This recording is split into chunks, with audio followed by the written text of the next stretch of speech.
नमस्कार दोस्तों, कैसे हैं आप सब? उम्मीद है बिल्कुल ठीक-ठाक होंगे।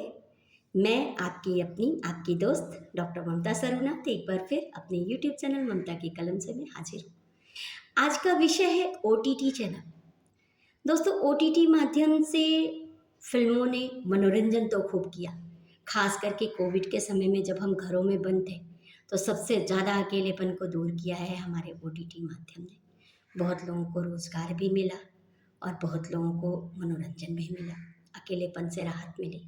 लेकिन कहते हैं ना कि हर चीज़ में सिक्के के दो पहलू हैं, अच्छाई और बुराई दोनों हैं। तो मुझे जो खटकती है एक बात वो ये है कि भाषा। बहुत सारे ऐसे मैंने वेब सीरीज़ देखी, ऐसे बहुत सारे प्रोग्राम देखे, जिनमें बहुत ही अच्छा एक उद्देश्य है, एक बहुत सुंदर संदेश है समाज के लिए। बहुत अच्छी तरीके से उन्होंने समाज को कहीं न कहीं भावाविभोर भी किया है। अपने मन की बातों को बताया भी है, उनकी भावाभिव्यक्ति भी बहुत अच्छी है। और लेकिन बस दुःख इस बात का होता है कि उनमें शब्दों का प्रयोग जो होता है, वो किसी के सामने मुझे तो नहीं लगता है कि मैं तो नहीं कभी बोल सकती और बोलना भी नहीं चाहिए मेरे हिसाब से। अच्छा, अखरती है जो बात वो ये अखरती है कि बहुत बार ऐसा भी है मैंने देखा कि बड़े उम्दा दर्जे के किरदार जो कि नामी-गिरामी हस्तियाँ मानी जाती हैं फ़िल्म इंडस्ट्री की, उन्होंने भी इस तरीके के डायलॉग्स बोले हैं, एक बात। दूसरी उसी कहानी का पात्र जो किसी बड़े ही सभ्य समाज से दिखाया गया है, पढ़ा-लिखा दर्शाया गया है, शहर का दिखाया गया है, महिलाएँ जिन्हें गाली-गलौज के लिए अक्सर मतलब उम्मीद नहीं की जा सकती, उनके मुँह से भी इस तरीके की भाषाओं का प्रयोग दिखाया गया है, जो मुझे लगता है कि अशोभनीय है और इस पे चर्चा होनी चाहिए। मैंने कई बार इस पे लोगों से बातें की, तो सोचा कि आज आपके साथ भी साझा करूँ। तो सभी ने कहा कि अरे ये आज समय की माँग है, कुछ लोगों ने कहा कि नहीं भाई, ऐसा समाज में असल में हो रहा है, इसलिए हम एज़ ए राइटर ये लिखते हैं, एज़ ए डायरेक्टर ये फ़िल्माते हैं। तो इसीलिए आज मैं आप लोगों से बात करने आई हूँ और आप लोगों से एक ये गुज़ारिश है मेरी कि बताया ज़रूर कीजिए संदेशों के माध्यम से कि क्या आपकी राय है, मैं कितनी सही बात कह रही हूँ, आप कितना सहमत हैं, वो संदेशों से ही समझ में आता है।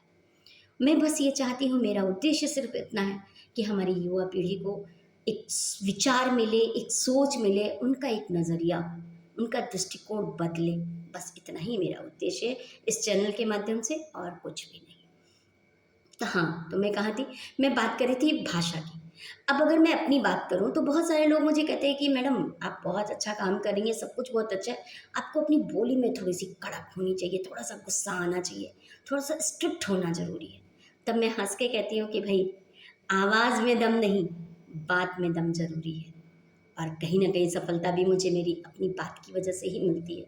तो मैं यही बात अपनी युवा पीढ़ी से भी कहना चाहती हूँ कि बच्चों, मेरे प्यारे-प्यारे बच्चों, अपनी भाषा पर नियंत्रण रखो, सोच विचार करके बोलो, क्योंकि मुँह से निकली हुई बात वापस नहीं आती और कहीं न कहीं आप कहाँ हो, किस परिवार से हो, कितने, अगर दूसरे शब्दों में कहूँ कि कितने पानी में हो, वो आपकी भाषा बता देती है। तो अच्छे शब्दों का प्रयोग किया जाए। ये ओटीटी माध्यम या आज की दुनिया दिखावे वाली संस्कृति, इनको अपने जीवन में कम जगह दे करके असल में अपनी संस्कृति और सभ्यता को ऊपर रखा जाए, अच्छी भाषाओं का प्रयोग किया जाए।